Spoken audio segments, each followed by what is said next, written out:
Kalau kamu cari smartphone gaming di harga mid-range yang punya performa gahar, Poco X7 5G ini bisa jadi salah satu kandidat terbaik.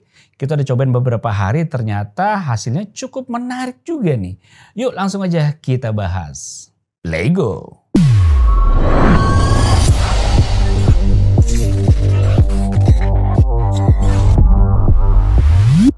Bentuk boxnya sih khas dari seri Poco ya, berwarna hitam dengan tulisan kuning Poco X7 di bagian bawahnya. Di belakangnya kita bisa lihat ada penjelasan spesifikasi singkat. Saat kita buka langsung dijumpai ada greeting cards, Poco-nya beraksi dengan ucapan di baliknya. Seperti biasa ya, kamu dikasih ada SIM tray ejector, lembar panduan penggunaan, stiker Poco, dan juga case silikon berwarna hitam. Lanjut kita dikasih ada device Poco X7 5G-nya. Yang di dalamnya tersedia juga kabel charger Type-C dan kepala charger 45 watt. Desain. Kalau dilihat dari segi bentuknya sih sebenarnya emang gak asing lagi ya.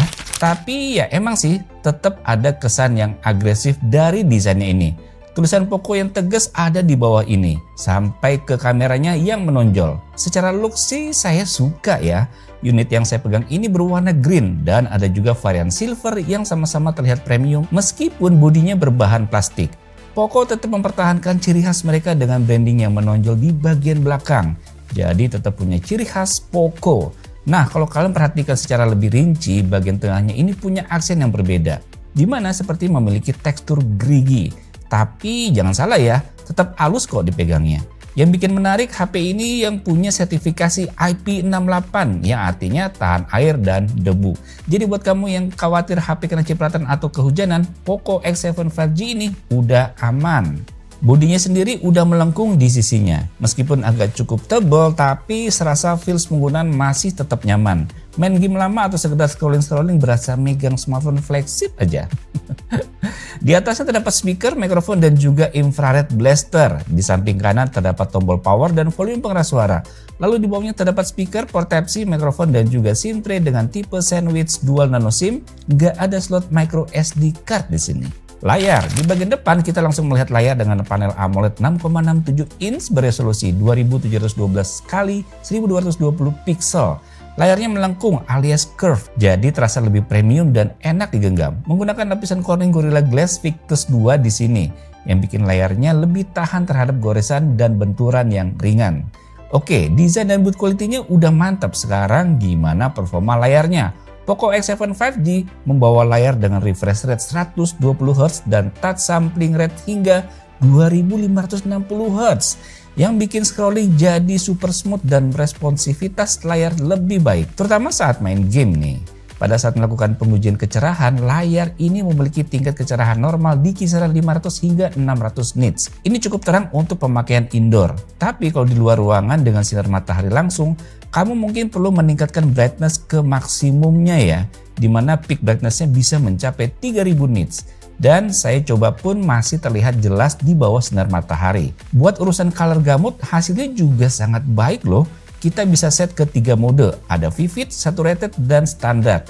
Pada mode vivid, gamut bisa dapat 99% sRGB dan 98% DCI-P3. Lalu saturated di 100% sRGB dan 99% DCI-P3. Sedangkan pada mode standar rata di 99% baik di sRGB dan DCI-P3-nya. Udah oke banget kan? Jadi bisa banget nampilin warna yang sangat akurat di sini. Performa. Poco X7 5G hadir dengan spesifikasi yang cukup menarik buat kamu yang cari HP dengan performa tinggi di kelas menengah. Menggunakan Dimensity 7300 Ultra, Poco X7 5G ini punya performa yang cukup impresif untuk penggunaan sehari-hari, multitasking, hingga gaming.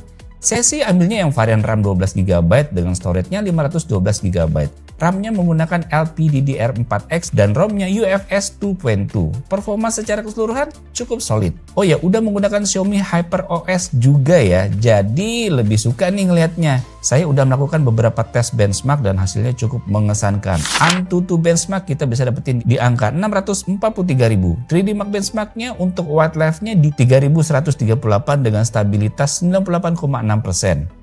Pada Geekbench 6-nya single core-nya 1033 dan multicore-nya 2899. Lalu GFX Bench, OpenGL, dan Vulkan 27 dan 28 fps. Lalu track off screen-nya 113 fps. Saya juga melakukan CPU throttling test nih selama 30 menit. Hasilnya dapat rata-rata performa di 65%. Kinerjanya sih cukup stabil dan efisien. Saya juga mengetes Poco X7 5G dengan 3 game, yaitu Genshin Impact, PUBG Mobile, dan Mobile Legends. Pada Genshin Impact settingan highest 60 fps, rata-rata fps yang bisa didapetin di 39 fps. Dan suhu maksimalnya pada 42 derajat Celcius. Masih bisa dimainkan sih, tapi kurang stabil di 60 fps-nya ya. Kalau kepingin lebih lancar, better diturunin settingan ke medium aja. Selanjutnya, PUBG Mobile bisa lancar di settingan smooth extreme, fps rata-ratanya di 59 fps, dengan terendahnya masih di 55 fps. Suhu maksimal di 39 derajat Celcius, berjalan dengan lancar dan stabil nih. Nggak berasa ada frame drop, tetapi belum bisa tembus 90 fps nih. Yang terakhir, Mobile Legends. Kita mainin di settingan ultra super, fps rata-ratanya bisa di 89 fps. Asik! Terendahnya juga bisa tertahan di 82 fps. Stabil, nggak ada frame drop sama sekali, dimainin kurang lebih kisaran 15 menitan. Suhunya pun masih tertahan di 38 derajat Celcius. Jadi dari 3 game ini kita bisa tarik kesimpulan ya, kalau untuk ngegame Poco X7 5G ini solid banget. Selain itu, Poco X7 5G ini dibekali dengan baterai berkapasitas 5110 mAh. Saya nonton video 1080p sekitar 30 menit, baterai berkurang 4%. Scrolling TikTok dan Instagram selama 30 menit, baterai berkurang 6%. Main game selama 30 menit, baterai berkurang 12%. Kelihatannya sih kalau Poco X7 5G ini cukup efisien dalam konsumsi dayanya. Untuk pengecasannya juga mendukung 45 watt turbo charging nih. Nah, performanya udah kelihatan cukup aduhai ya. Sekarang kita bahas sektor kamera. Poco X7 5G membawa kamera utama 50 megapiksel dengan sensor IMX882 plus ada OIS-nya. Dikasih juga kamera 8 megapiksel ultra wide dan 2 megapiksel depth sensor. Bagian depan ada selfie kamera 20 megapiksel. Kalian lihat aja ya, hasil tangkapan kamera menggunakan Poco X7 5G ini sebagai berikut.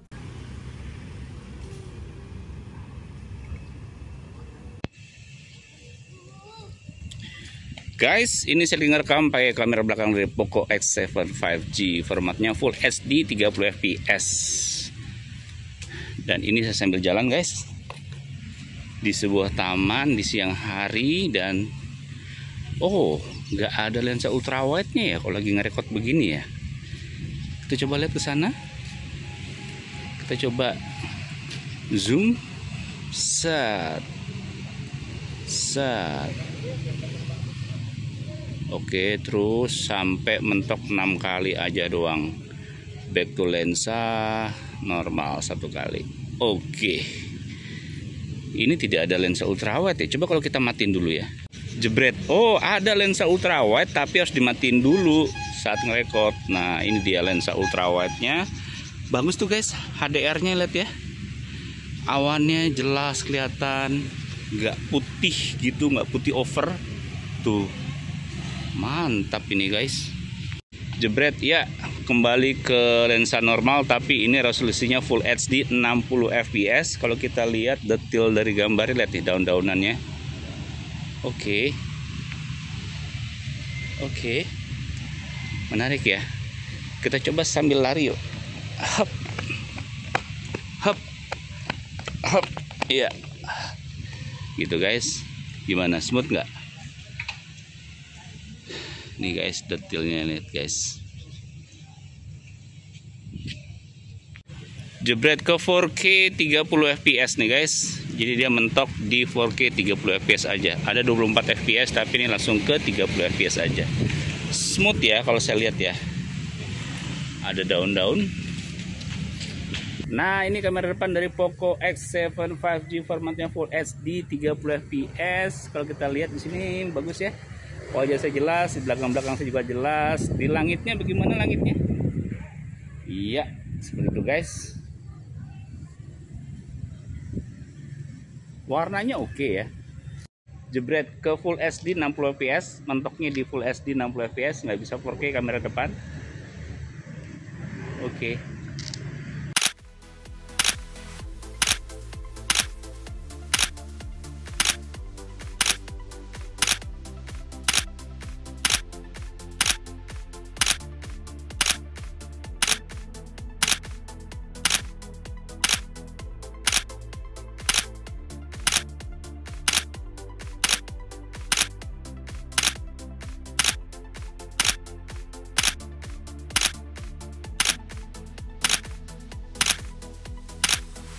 Cukup lumayan lah ya kameranya, hasil videonya juga minim jitter.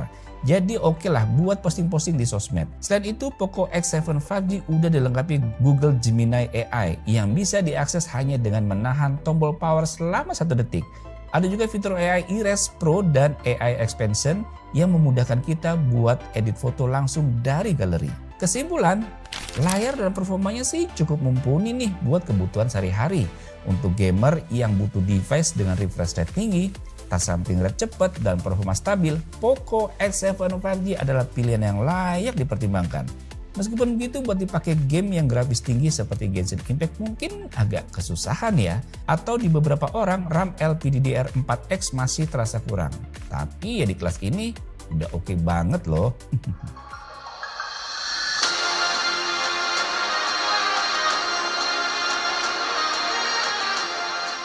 Jadi HP ini cocok buat siapa sih? Kalau kamu cari smartphone gaming dengan harga terjangkau tapi performanya maksimal, Poco X7 5G ini bisa jadi salah satu pilihan yang tepat di tahun ini.